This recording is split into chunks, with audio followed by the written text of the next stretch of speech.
쿠오바디스 22회. 비니키우스는 곧장 미리암이 살고 있는 집으로 갔다. 문 앞에서 그는 나자루스를 만났다.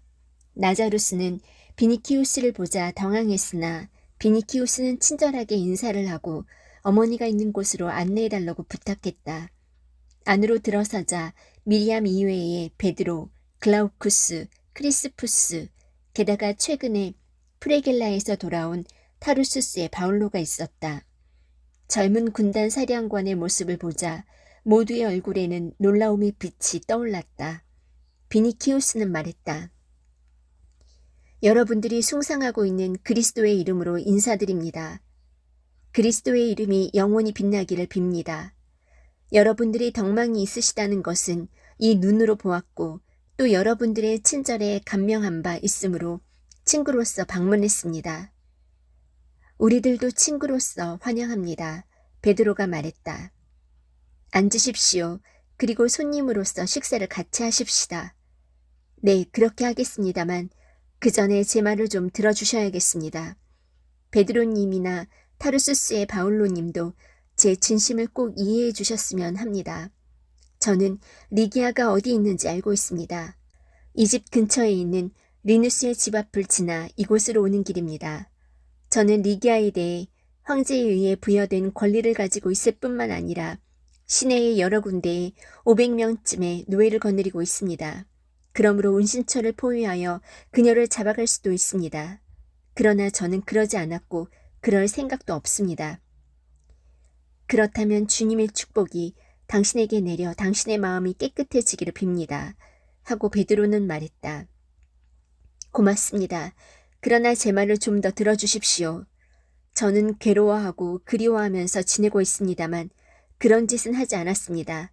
여러분들을 알기 전 같으면 저는 아마 그 사람을 붙잡아 억지로 끌어다 놓았을 겁니다.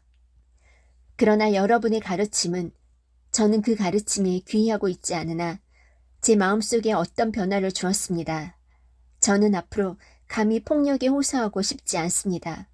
어떻게 해서 그렇게 되었는지 제 자신도 모릅니다만 어쨌든 사실은 사실입니다. 그리하여 저는 여러분에게 왔습니다. 그것은 여러분들이 리기아가 어버이로 알고 있는 분들이기 때문입니다. 그러한 여러분께 말씀드리겠습니다. 리기아를 제 아내로 삼게 해주십시오.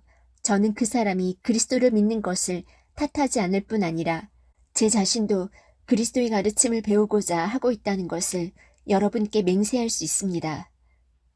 그는 고개를 쳐든 채 단호하게 말했으나 흥분하고 있었으므로 띠로 졸라맨 망토 밑에서 다리가 떨리고 있었다. 그의 말을 듣고도 잠시 아무도 대꾸하지 않았다. 그는 좋지 않은 대답을 미리 가로막으려는 듯이 말을 이었다.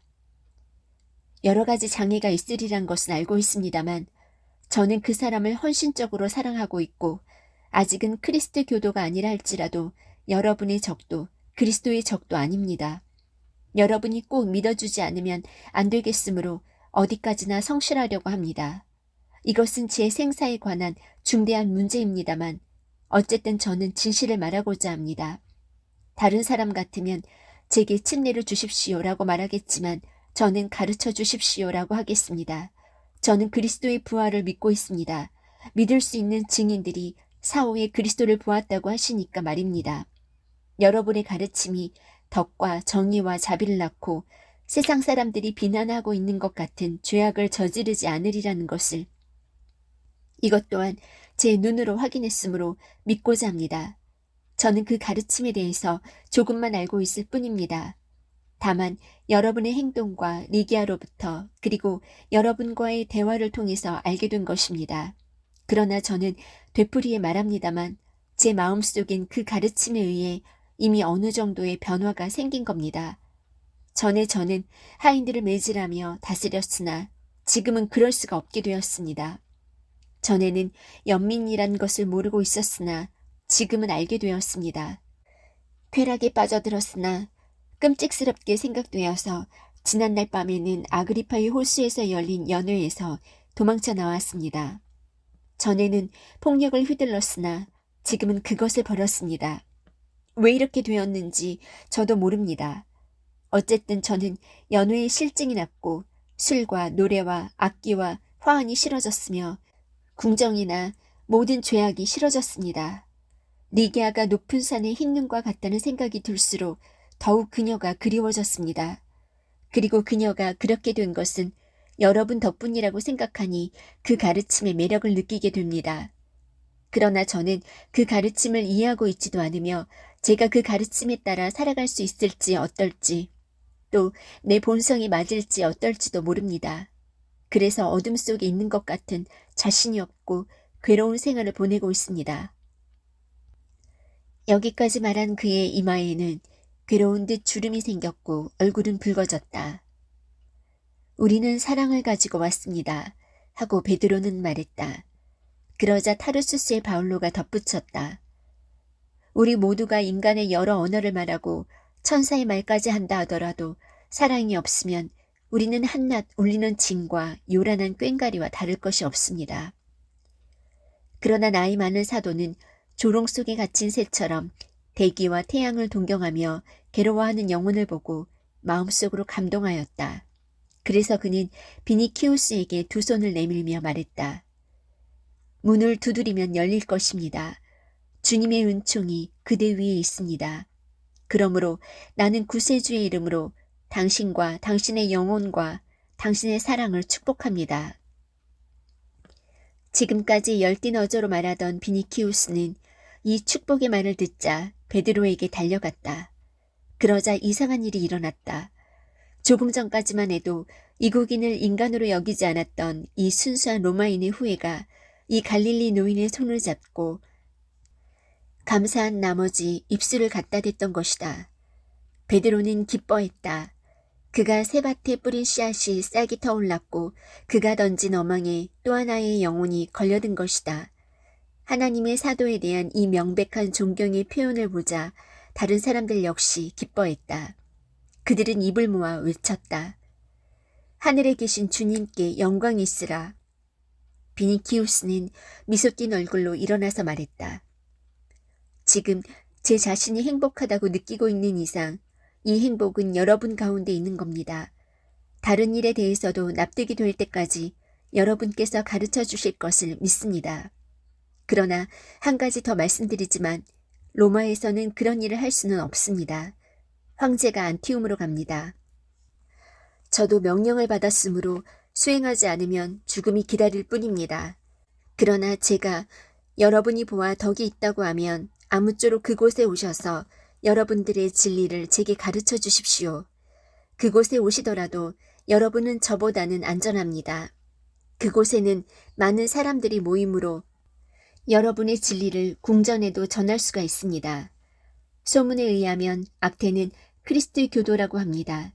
게다가 친위대의 병사 중에도 크리스트 교도가 있습니다. 제 자신이 노멘타나 문에서 병사들이 베드로님 앞에 무릎을 꿇는 것을 보았습니다. 안티움에 제 별장이 있으므로 우리는 거기 모여 네로에 거쳐 바로 곁에서 여러분의 가르침을 들을 수 있습니다. 글라우쿠스의 말로는 여러분은 단 하나의 영혼을 위해 지구 끝까지도 여행하실 수 있다고 하더군요. 그렇다면 여러분이 일부러 유대에서 여기까지 오셔서 사람들에게 베푸신 것을 저에게도 베풀어 주셔야 합니다. 제 영혼을 버리지 말아 주십시오. 이 말을 듣자 모든 사람들은 자기들의 가르침의 승리, 조신이고 로마에서 손꼽히는 가문의 출신인 비니키우스의 계종이 이 교회의 세계에 대해서 얼마나 중요한 의미를 지니고 있을까를 생각하며 기쁨으로 설렌 채 상의를 하기 시작했다.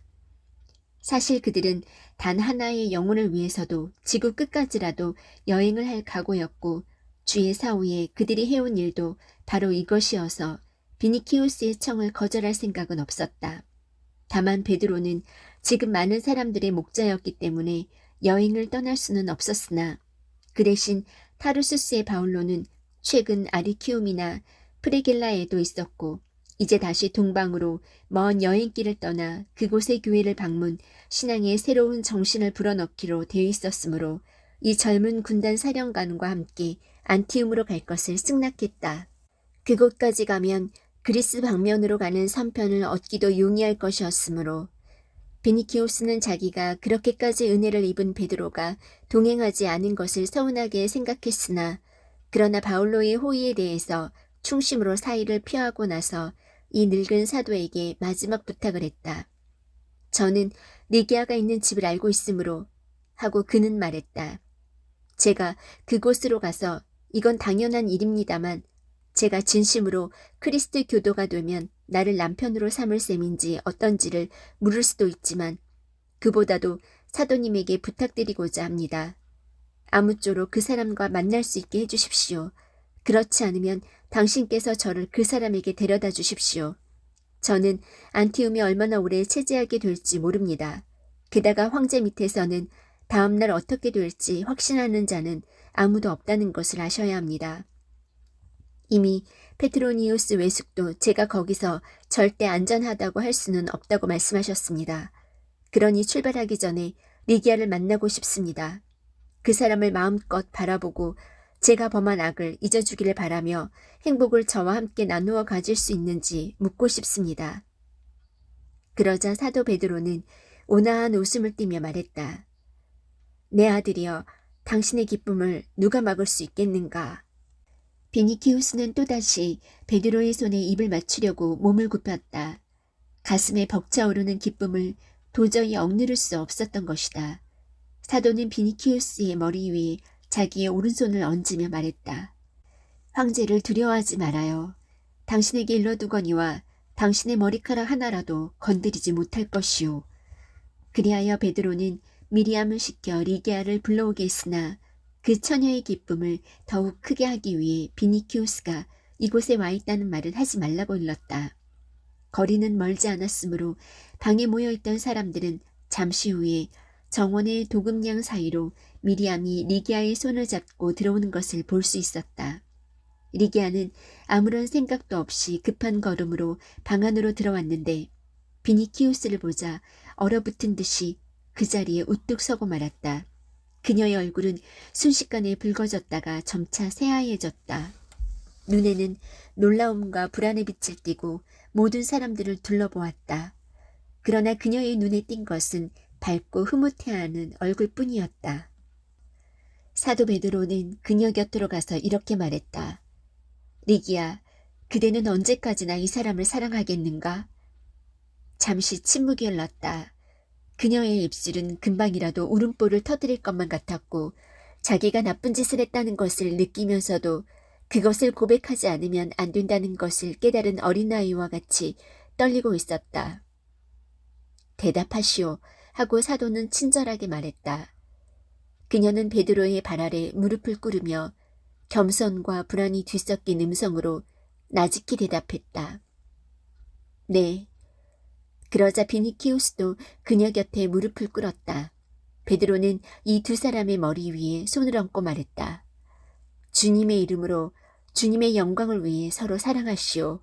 그대들의 사랑에는 죄가 없소.